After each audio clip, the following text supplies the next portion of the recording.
What if the man your staff dismissed as just another window shopper turned out to be your boss? And not just any boss, but the owner of the entire dealership. In today's powerful story, a humble visit turns into a wake-up call that shakes the very culture of a luxury car showroom. You'll witness how a single moment of judgment spirals into a lesson on respect, leadership, and second chances. This isn't just about cars, it's about character and what happens when we assume too much, too fast. Stick around to see how Andre Miller, a former rapper turned entrepreneur, teaches an unforgettable lesson in the most unexpected way. If this kind of eye-opening story moves you, don't forget to like, comment, and subscribe to Timeless Path. Hit the bell so you never miss a story that speaks to the heart, challenges bias, and reminds us what true leadership looks like. The morning sun cast a golden glow over the polished glass facade of Miller Luxury Motors, nestled in the heart of downtown Sunville. Andre Miller, 52, pulled into the dealership's rear lot in a dusty, decade-old SUV, deliberately avoiding the reserved executive spaces. Dressed in a plain gray hoodie, faded jeans, and worn sneakers, he looked more like someone browsing for car parts than the multimillionaire entrepreneur and former rapper who now owned the entire operation. Andre cut the engine, took a breath, and glanced at the gleaming showroom ahead. This wasn't just any visit, it was a test. He hadn't announced himself. No press, no entourage. He was here undercover, with a single goal in mind: to see how his staff treated customers when they didn't know they were speaking to the boss. He walked through the front doors unbothered, his sneakers squeaking softly against the marble floor. The interior of the dealership exuded elegance. Glass walls, high-end lighting, the distinct scent of leather and wax lingering in the air. Rows of pristine luxury vehicles shimmered under spotlights, but Andre wasn't focused on the cars. He was watching the people. Near the reception area, a small group of employees chatted quietly. They barely glanced at him, save for a few curious looks. Andre strolled past them without a word and made his way toward the showroom floor. He admired a midnight blue sedan with a custom chrome trim, his fingers resting lightly on the door handle. No one approached him, no warm greeting, no offer of help. That's when he noticed Karen Lawson, the senior sales manager, observing him from across the floor. Her heels clicked briskly as she made her way over. "Excuse me," she said, her voice professional but cool. "Can I help you with something?" Andre turned to her with an easy smile. "Just browsing," he said casually. "These cars are real nice." Karen gave a tight smile but didn't mask the slight skepticism in her eyes. Andre could see it, the mental calculation she was making based on his clothes, his car, his demeanor. But he didn't challenge it. Not yet. He simply nodded and continued walking the showroom floor, quietly noting who acknowledged him and who didn't. He stopped briefly by the customer lounge, glancing over the brochures and luxury vehicle specs left on the coffee table. The receptionist barely looked up. Andre's stomach twisted, not from anger, but from quiet disappointment. This was his brand. His name was behind every polished surface. And yet, without a tailored suit or a flashy watch, he might as well have been invisible. Still, he wasn't here to confront. Not yet. He was here to watch, to feel what a regular customer might feel walking in off the street. And the feeling so far? Dismissed. Andre tucked his hands into his hoodie pocket and moved deeper into the showroom, ready to see just how far this would go. Karen Lawson spotted him again near the carbon black Maserati coupe, the kind of car that didn't just purr, it growled. She crossed the floor with calculated steps, clipboard tucked against her chest like a badge of authority. The man in front of the car didn't fit the profile. No tailored suit, no Rolex, no polished shoes, just a gray hoodie, aged jeans, and beat-up sneakers. Definitely not their usual clientele. "Sir," she said, forcing a tight smile as she approached, "can I help you find something more in your price range?" Andre raised an eyebrow. "Excuse me?"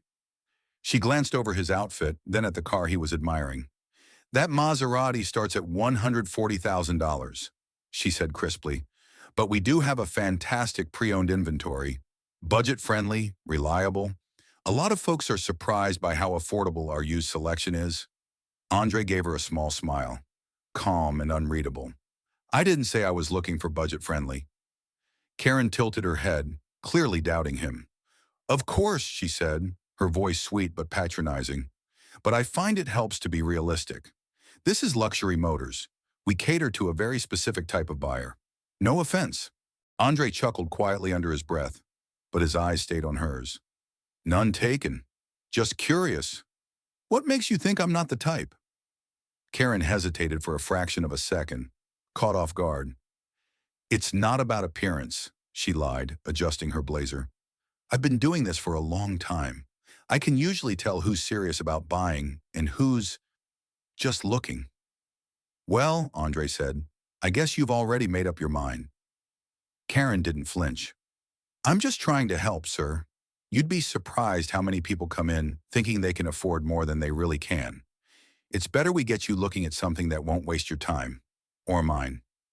She handed him a printout from her clipboard. 3 pre-owned models, all over 6 years old, all under $30,000. These are great starter cars. You might find them more manageable.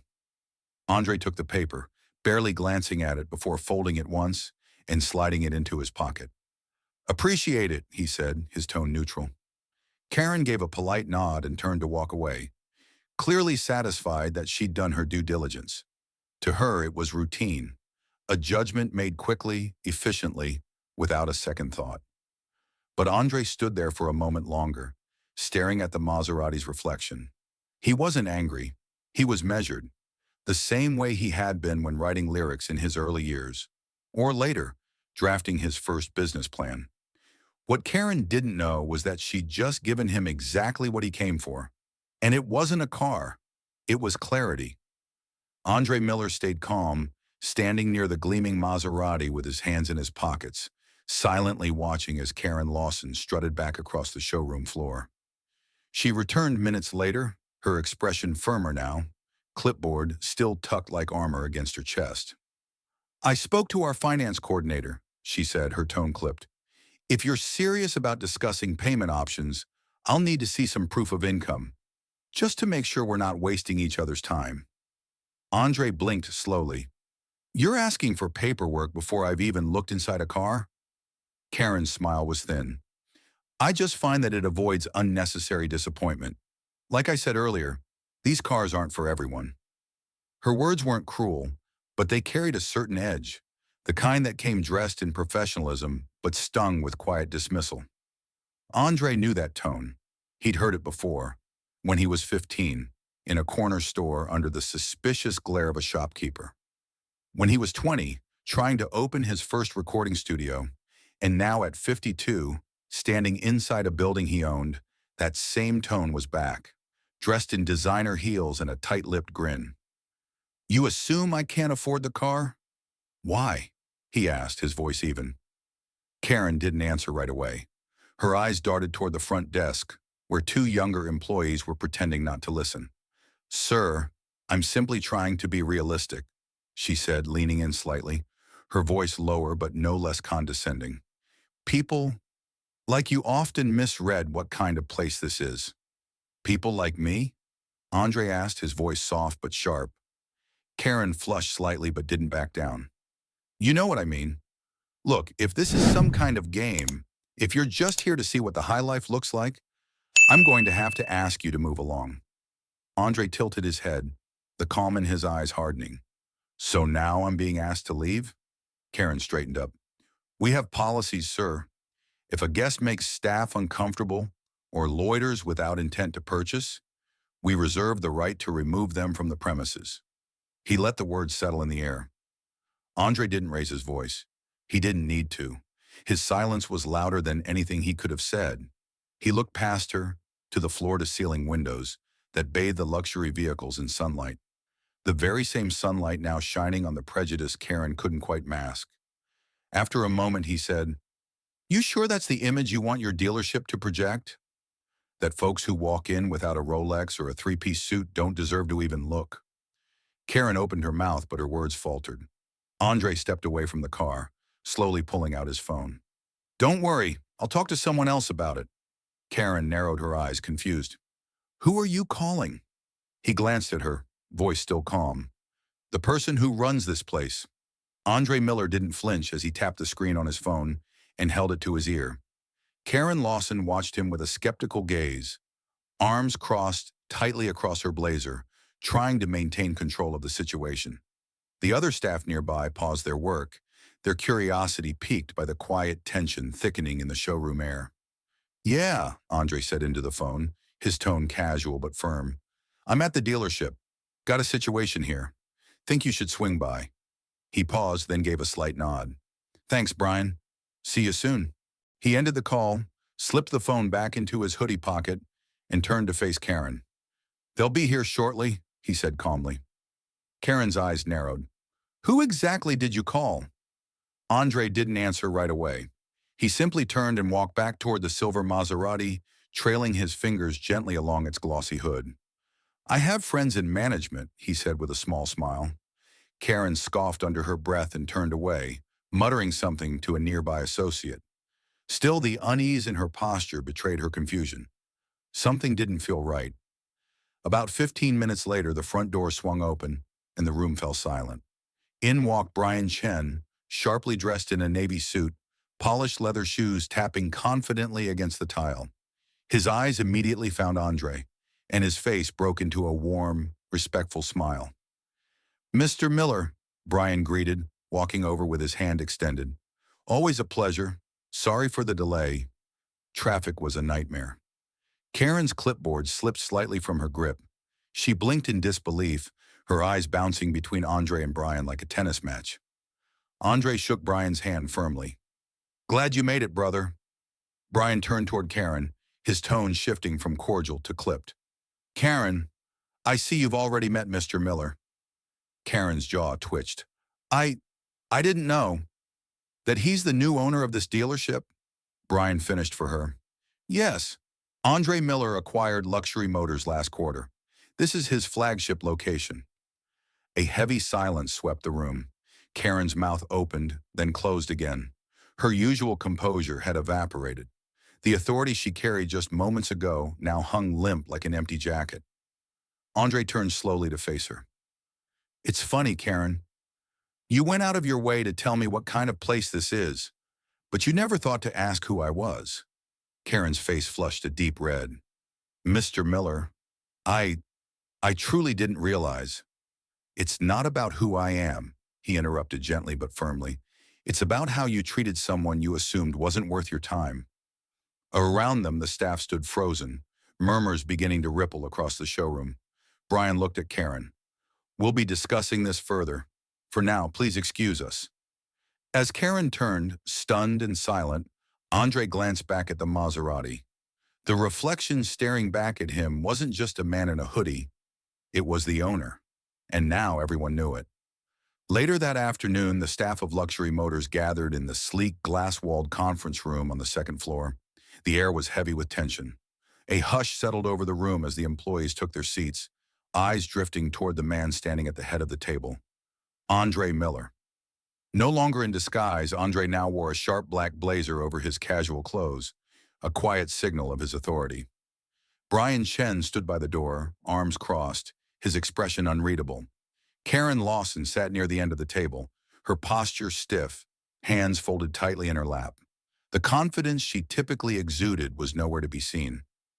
Andre looked around the room, his eyes calm but piercing. Thank you all for joining on short notice, he began, his deep voice steady. For those who didn't know before today, my name is Andre Miller. I'm the new owner of this dealership. A few gasps rippled through the room. Some staff exchanged uneasy glances. Others looked at Karen, who kept her gaze fixed on the table. I spent my career in music, then moved into real estate, tech, and now automotive.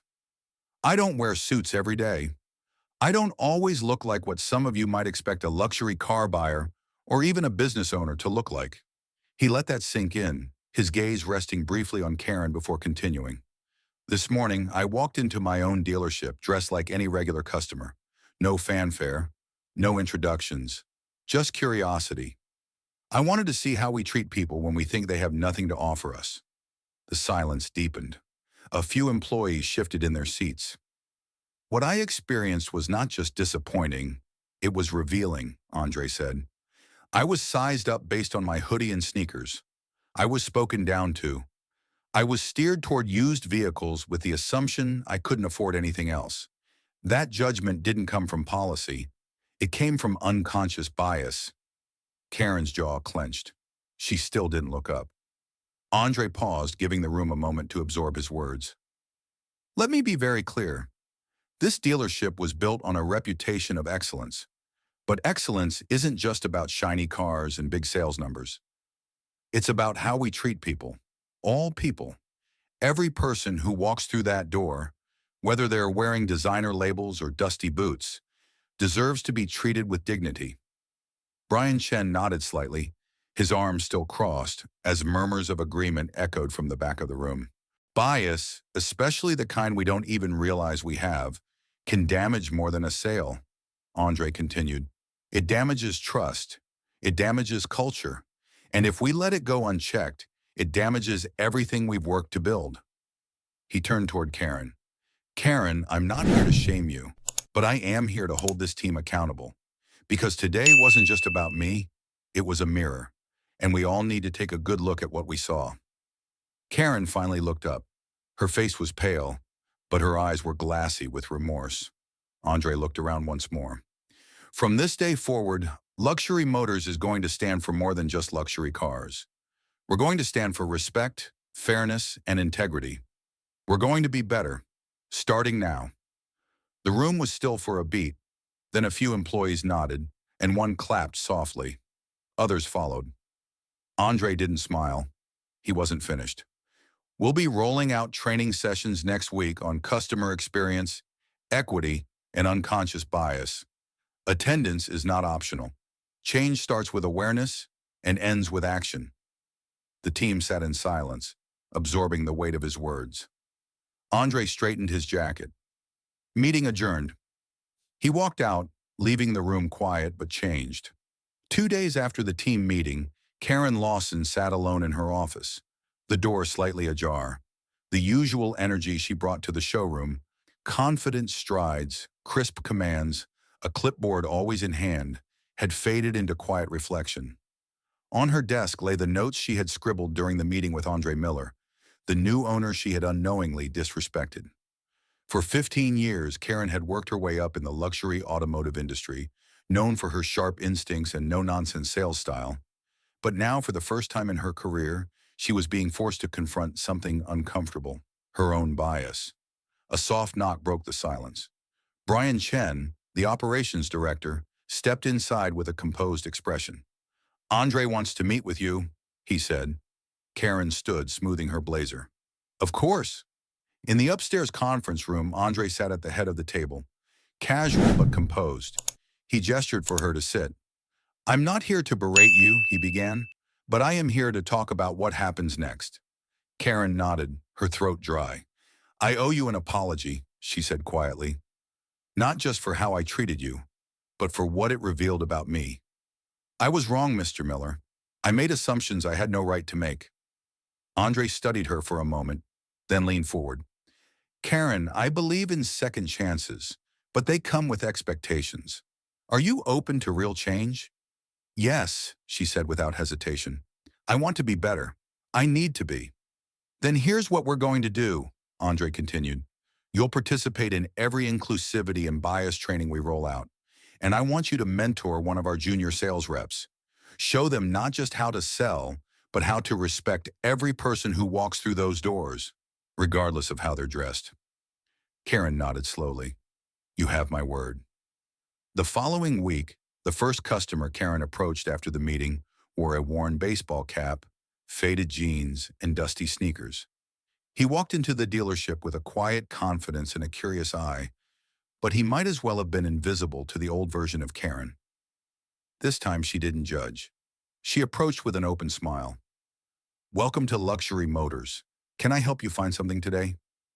The man introduced himself as Marcus, a freelance carpenter who'd been saving up for years to reward himself with a used sports coupe. As they walked the showroom together, Karen listened, really listened, to his story, his goals, and what owning a luxury car would mean to him.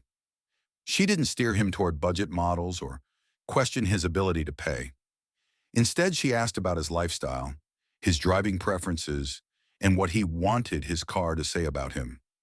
Performance and pride, and he said, something that makes me feel like all this hard work was worth it. Karen smiled. Then let's find the car that honors that. 2 hours later, Marcus was behind the wheel of a pre-owned luxury sedan that had caught his eye and fit his budget. As she handed him the keys, his gratitude was clear. No one's ever treated me like this in a place like this, he said. Thank you. Karen's smile was genuine. You deserve it. From the glass-paneled office above, Andre Miller watched the interaction unfold. He saw not just a satisfied customer, but a leader in the making. Karen's growth wasn't about perfection. It was about humility and the choice to do better when given the chance. That, Andre thought, was a win worth more than any car sold. The following Monday, the usually quiet conference room at Luxury Motors buzzed with anticipation. Employees filed in slowly, unsure of what to expect. A flat-screen monitor displayed a simple message: new standard, new culture. Brian Chen, the operations director, stood to Andre's left, clipboard in hand. Karen Lawson, now more introspective than ever, took a seat near the front, no longer hiding in the back. Andre stepped forward. Good morning, everyone, he said, his voice calm but authoritative. I appreciate you being here, and more importantly, I appreciate you being open to what we're about to build together. He paused, allowing the weight of his words to settle. I didn't buy this dealership just to make money, he continued. I bought it because I believe in what luxury should stand for. Not just premium vehicles, but premium experiences. And those experiences start with...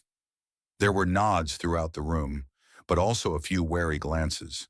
Change was never easy, especially when it meant re-evaluating habits that had gone unchecked for years. We're launching a full training initiative, one focused on respect, inclusivity, and fairness, Andre said. Not just for the sake of appearances, but because the world is changing, and the way we operate must change too. Brian stepped in to hand out packets. Inside were details about the upcoming workshops, including sessions on unconscious bias, inclusive communication, and empathy in customer service. There would also be guest speakers, former clients, community leaders, even a Navy veteran who had once been dismissed from a luxury dealership because of how he looked. Karen flipped through the packet, reading each page carefully. She didn't see it as punishment. She saw it as a path forward. Andre continued. From this day on, we're redefining what it means to sell luxury. It's not about judging someone by their shoes or suit. It's about connection, trust, and human dignity. He looked directly at the staff as he spoke. Every person who walks through our doors has a story. Our job isn't to decide if they deserve to be here. Our job is to welcome them here and help them find what they came looking for. A moment of quiet followed. Then a younger sales rep, Jamal, raised his hand. Will these changes affect our sales quotas? He asked, half joking. Andre smiled. Hopefully for the better, because when people feel respected, they return. They tell others, and they don't forget how you made them feel. That got a few laughs and more than a few nods. The rest of the hour was spent reviewing expectations, scheduling training sessions, and opening the floor for honest feedback. Some employees admitted they hadn't realized their unconscious biases. Others shared stories of past mistakes they now regretted. The conversation was raw, but real. Karen stood before leaving. I just want to say, I'm grateful we're doing this, she said, her voice steady. I've made mistakes, but I'm committed to doing better, and I know we all can. Andre gave a slight nod, his expression one of quiet approval.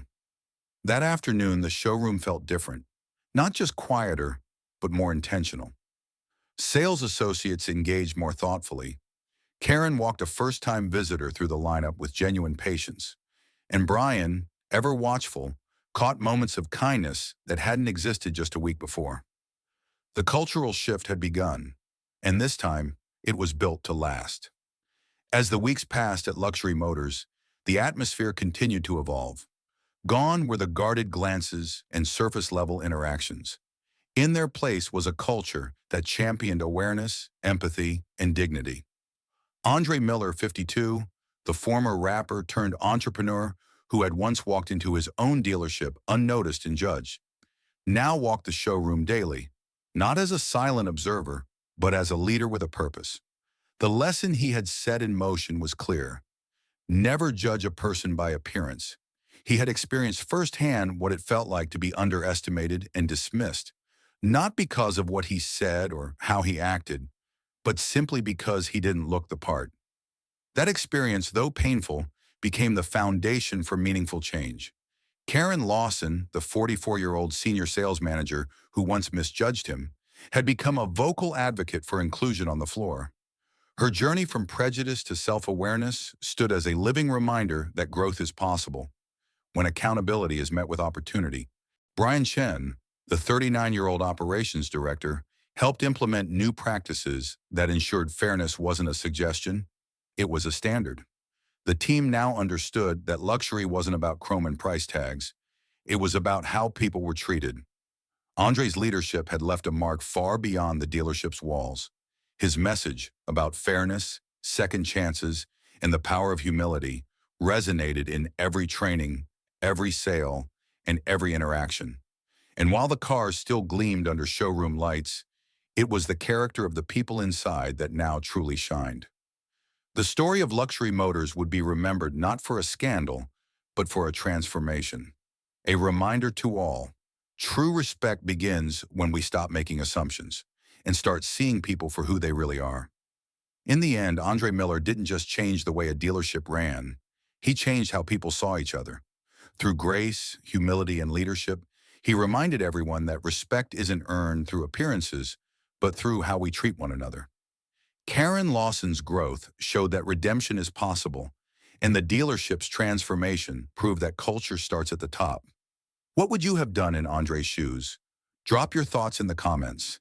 If this story moved you, like, subscribe, and hit the bell for more real, powerful stories from Timeless Path. See you in the next one.